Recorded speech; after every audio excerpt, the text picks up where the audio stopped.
کچھ لڑکیاں پانی کے گھڑے پانی سے بھر کر لہلہاتے کھیتوں میں چہل قدمی کر رہی تھیں۔ ایک جانب سے نوجوان دلہ اپنی غلیل کے ساتھ چڑیوں کا شکار کرتا بھاگتا ہوا کنویں کی جانب آیا۔ دلے کو دیکھ کر لڑکیاں بھاگیں اور گھبرائی نظر آئیں کہ شاید کرشن گوپیوں کی جانب آیا ہو۔ بھاگو یہاں سے، اب اس میں ہمیں تنگ کرنا ہے، ایک نوجوان لڑکی بولی۔ چلو جلدی سے اپنے گھڑے اٹھاؤ اور گھر کی جانب چلو، ایک دوسری لڑکی بولی۔ اصل میں اماں لودھی کا لاڈلا ہے نا، دلہ بھٹی، ایک اور لڑکی بولی۔ یہ کس نے میرا نام پکارا؟ دلہ غلیل سے نشانہ لیتے ہوئے بولا۔ میں نے ہی کہا تھا کہ چلو تم یہ گھڑا ہی اٹھوا دو مجھے، وہی لڑکی بولی۔ تمہیں پتہ نہیں میں شکار کر رہا ہوں؟ دلہ اکڑ کر بولا۔ لو دیکھو بڑا شکاری، لڑکی نے ہنس کر کہا۔ کیا میں شکاری نہیں؟ دلہ غلیل سے ایک بار پھر نشانہ لگا کر بولا۔ ہاں ہے تو بہت بڑا شکاری، لیکن ہے چڑی مار، دوسری لڑکی نے ہنس کر کہا۔ اچھا تو یہ بات ہے، دلے بھٹی نے کہا اور نشانہ لے کر اس کا گھڑا توڑ دیا۔ ہائے ہائے میرا گھڑا توڑ دیا، چڑی مار، کل آ کر دوسرا گھڑا بھی توڑ دوں گا۔ اتنی اکڑ ہے تو جا کر مغلوں کے سر قلم کر جنہوں نے تیرے باپ دادا کا قتل کیا۔ کیا مطلب مغلوں نے میرے باپ دادا کو قتل کیا تھا؟ وہ لڑکی کے پاس بیٹھتے بولا۔ جا کر ماں لودھی سے پوچھ، بڑا آیا راجپوت۔ تو بس لڑکیوں کے گھڑے توڑنے والا ہے، چڑی مار۔ مجھے میری ماں نے کبھی کچھ نہیں بتایا، تم مجھے بتاؤ۔ چل بیٹھ، میں تجھے ساری بات بتاتی ہوں۔ یہ کہہ کر لڑکیاں اپنے گھروں کو چلی گئیں اور وہ لڑکی اس کو تفصیلات بتانے لگی۔ اس لڑکی سے باتیں سننے کے بعد دلہ بھٹی سیدھا ماں لودھی کے پاس گیا۔ ماں نے اسے پہلے سینے سے لگایا اور پھر بتایا کہ وہ تو خود اس دن کا انتظار کر رہی تھی کہ کس دن وہ عمر کے اس حصے میں پہنچے گا جب تجھے مغلوں کے کیے گئے مظالم کے بارے میں بتاؤں گی کہ کس طرح انہوں نے تیرے جوان باپ اور بزرگ دادا کو ان کی غلامی نہ کرنے پر موت سے ہمکنار کیا۔ ماں کی باتیں سن کر اس کے اندر کا آزاد راجپوت جا گیا اور اس کے کانوں میں رہ رہ کر شاہی التعلیق اور دیگر اساتذہ کی باتیں گونجنے لگیں جن پر عمل کر کے وہ بادشاہی میں ایک اچھا مقام حاصل کر سکتا تھا۔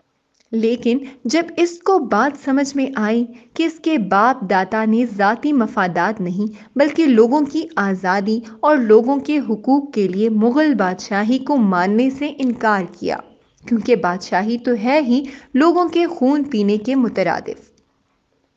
وقت گزرتا گیا، دلہ بھٹی اپنے ساندل بار کے ساتھیوں کے ساتھ اکبر سلطنت کے لیے خوف اور دہشت کی علامت بنتا گیا۔ دلہ بھٹی نے جگہ جگہ پر گریلا کارروائیاں کر کے مغل سلطنت اور ان کی حمایت یافتہ قافلوں کو لوٹنا شروع کیا۔ لوٹی ہوئی دولت سے نہ صرف اپنی طاقت کو بڑھایا بلکہ غریب لوگوں کو بھی اس دولت میں حصہ دیا۔ لوگوں کی ہمدردیاں تو پہلے ہی سے ساندل اور فرید بھٹی کی قربانیوں کے باعث دلے بھٹی کے ساتھ تھیں، لیکن جس طرح اس نے لوگوں کے حقوق کی رکھوالی کی، اس کے باعث اس کی شہرت اس کی قوت اور طاقت کا باعث بنتی گئی۔ مغل سرکار کے ظلموں سے تنگ نوجوانوں نے دلے بھٹی کے ساتھ شمولیت اختیار کی۔ دن بدن بڑھتی طاقت کے باعث اکبر نے لاہور میں ڈیرے یہاں تک بڑھا لیے کہ کئی برس تک لاہور دارالحکومت بنا رہا۔ اس دوران سیاسی چالیں بھی چلی گئیں۔ اماں لودھی سے جہانگیر کو نقصان نہ پہنچانے کا وعدہ بھی لیا گیا۔ اس کے ساتھ ساتھ دلے بھٹی کو سلطنت میں اہم عہدوں کی پیشکش بھی کی گئی، لیکن دلہ تو آزادی اور آزاد سماج کے لیے جنگ لڑ رہا تھا۔ یہی وجہ تھی کہ لاہور کے عظیم صوفی شاعر شاہ حسین رحمۃ اللہ علیہ بھی دلہ بھٹی کی حمایت میں شامل تھے۔ لیکن شہنشاہ اکبر کی سیاسی چالیں اپنا کام کرتی رہیں اور ایک روز دھوکے سے دلے بھٹی کو گرفتار کر لیا گیا اور گرفتاری کے بعد لاہور کے قلعے میں لایا گیا۔ وہاں پر ایک بار پھر سے اس کے ساتھ کئی طرح کے معاہدات کی پیشکش کی گئی، لیکن آزاد دلے بھٹی نے اپنے والد اور دادا کی مانند موت کو قبول کیا اور مغل بادشاہی کو ماننے سے انکار کیا۔ ساندل بار کے انتہائی پسندیدہ شخص کو ایک باغی کے روپ میں پیش کیا گیا اور قدیم دلی دروازہ لاہور کے باہر قدیمی نخاس کے سامنے دلے بھٹی کو سرعام پھانسی دے دی گئی تاکہ لوگوں کو عبرت رہے کہ آئندہ بادشاہی کے سامنے کوئی سر نہ اٹھا سکے۔ دلہ بھٹی کی شہادت کے بعد ایک عرصہ تک دلے کا نام بھی لوگوں کے لیے ممنوع تھا۔ دلے بھٹی کی حمایت کے باعث کئی برسوں تک مغل سلطنت کے اہلکار شاہ حسین کے ساتھ سائے کی مانند چمٹے رہے اور ایک ایک پل کی خبر شہنشاہ اکبر تک جاتی رہی۔ یہی وجہ تھی کہ ان کا کلام عام لوگوں کے ساتھ ساتھ شاہی محلات تک بھی پہنچتا رہا۔ دلے کا نام مغل عہد میں باغی کے روپ میں پیش کر کے ہمیشہ کے لیے ختم کرنے کی کوشش کی گئی، لیکن دلے بھٹی کا کردار پنجابی لوک داستان کی ایک خاص صنف وار میں زندہ رہا۔ بادشاہت نے ہمیشہ کی بادشاہت کا ساتھ دیا۔ یہی وجہ ہے کہ انگریز سرکار کے عہد میں لاہور کی تاریخ پر لکھوائی گئی کتب میں دلے بھٹی کو ایک ڈاکو، راہزن اور باغی کے طور پر پیش کیا گیا۔ یہاں تک کہ تحقیقات چشتیہ میں مولوی نور احمد چشتی نے بھی دلے بھٹی کو درجہ بالا الفاظ میں ہی تحریر کیا۔ دوسری جانب لوگوں کے حقوق کے لیے جان دینے والا دلہ بھٹی لوگوں کے دلوں میں زندہ رہا۔ دلے بھٹی کا کردار تقسیم کے بعد بھی دونوں پنجابوں میں قابل عزت رہا۔ دونوں جانب کے اہم مصنفین نے مضامین اور ڈرامے تحریر کیے۔ واروں میں کردار جیتا جاگتا رہا۔ اس حوالے سے ایک اہم لیکن غیر معروف گائک جو کہ لاہور میں ایک پرانے علاقے مزنگ کے رہائشی تھے، شیخ بسا نے ایک عرصہ تک واریں گائیں۔ دلہ بھٹی جو ایک عہد، ایک شخصیت، ایک تحریک اور فلسفے کا نام تھا، 450 برس سے زائد قدیم اس عظیم شخصیت کو ہر آنے والی بادشاہی نے ختم کرنا چاہا، لیکن وہ اس کو ختم نہ کر سکے۔ شیخ بسا کر عہد حاضر میں واری گانا اور پنجاب کے دیہاتی علاقوں میں گیتوں کے اندر کی جیتا جاگتا کردار جلال اکبری کی حدود سے باہر ہے۔